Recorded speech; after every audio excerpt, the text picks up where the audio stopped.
You are listening to Open Democracy. Hello, welcome to the Open Democracy Show. I'm James. Today's episode is a long read of an article, and it will be read by the author. Today's piece is Labour knows our democracy is broken, so why are its reforms so weak? And it was written and read by Adam Ramsey. Journalists have lined up to sneer at the idea that ordinary people, particularly during a cost of living crisis, care about constitutional questions. So first, let me say what's not wrong with Gordon Brown's report for Labour on renewing our democracy. Everywhere I go in the UK as a reporter, the dominant attitude about politics is that it doesn't work. They're all the same. I don't trust any of them, and so on and so on. I've heard it 1,000 times, and so probably have those same journalists. Every successful Conservative party in the Western world in the modern era has won by tapping into that feeling. Any serious progressive party needs to address it. Yet often the British Labour Party has failed to understand this, offering voters this or that nice thing, without realising that few people trust politics enough to think they'll actually deliver. Throughout the report, Gordon Brown shows that he is beginning to understand that deep sense of alienation. That should be welcomed. All of those reporters should be ignored. After all, it's not a coincidence that the UK has both the highest inflation rate of any major economy and the lowest levels of trust in our politicians. Both stem from the fact that we are badly governed. So Labour is right to think about this. The problem is the timidity of the solutions it proposes. Yes, Labour wants to abolish the House of Lords, as it has said often over the last century. And yes, this is a good thing, to be applauded in the context of entitled Labour lords issuing barely veiled threats in the pages of The Observer this weekend. But it's also an absolute bare democratic minimum. If the UK wants to be seen as a serious democratic country, it cannot continue to have a legislative chamber made up of cronies, great-great-great-great-grandsons of some former king's cronies, and bishops of a state religion most people no longer believe in. Yes, they have some ideas for removing some of the most egregious corruption from Westminster, banning MPs from having second jobs and introducing a new Integrity and Ethics Commission. Beyond that, though, what are they proposing? Local government won't be any more local. The average population per local government entity in Germany is 7,000. In France, it's 1,800. In the UK, it's 195,000. If all of these reforms are introduced, it still will be. But it will at least begin to look a bit more like government. Brown proposes handing down additional powers over a range of areas from public transport to education, and these are good ideas. But there is nothing to stop a future Tory government from undoing that, or even abolishing those local authorities it doesn't like, as Thatcher did to the Greater London Council in the 1980s.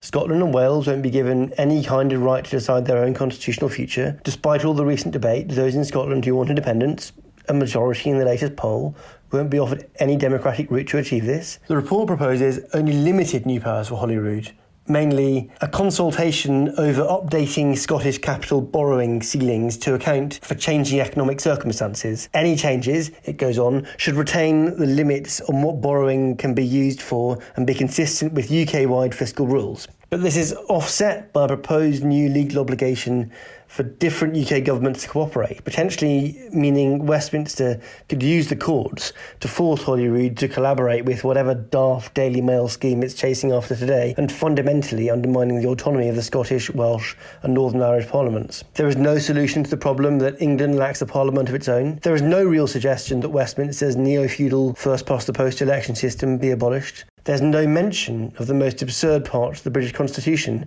the overseas territories and Crown Protectorates, the Cayman Islands, British Virgin Islands, Gibraltar, Man and the Channel Islands, which together with the City of London and its unique constitutional status, operate as the world's most important money laundry. There's no mention of the vast swathes of governance now outsourced to the big five accountancy firms, and the conflicts of interest that arise from that. There's no mention of the constitutional absurdities that arise from the growing trend to outsource military action and espionage to private firms, which have made the UK the mercenary capital of the world. Proposed rights to healthcare, school and housing are good, but modern constitutions across the world include protections for the environment and biodiversity too. Why are these missing? The words gender and women appear only once each in the 132-page document, despite ample work on feminism and constitutions. There's very little mention of police powers beyond the overgeneral statement that British people trust the police, and no attempt to think about whether that applies to everyone, despite all of the apparent introspection that came with Black Lives Matter and the murder of Sarah Everard.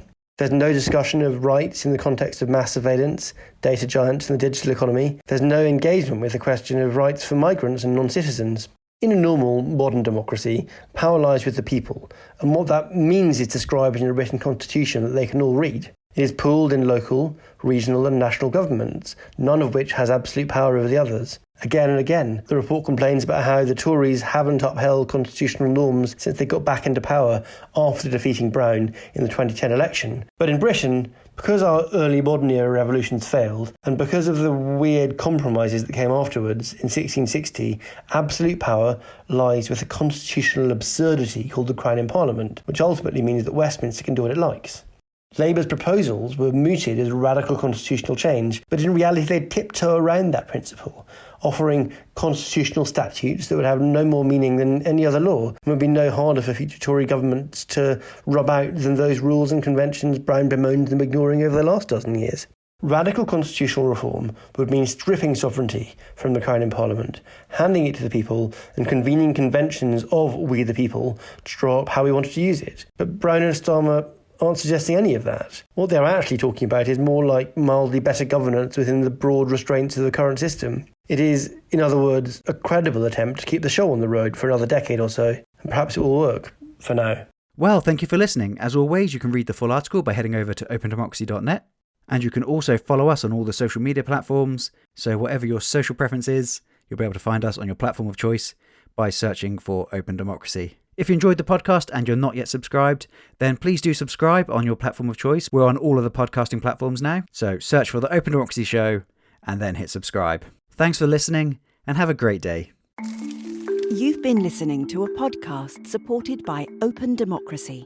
If you liked it, please consider making a small donation to help us do more. As a small media organisation, Open Democracy relies on the backing of people like you to keep going.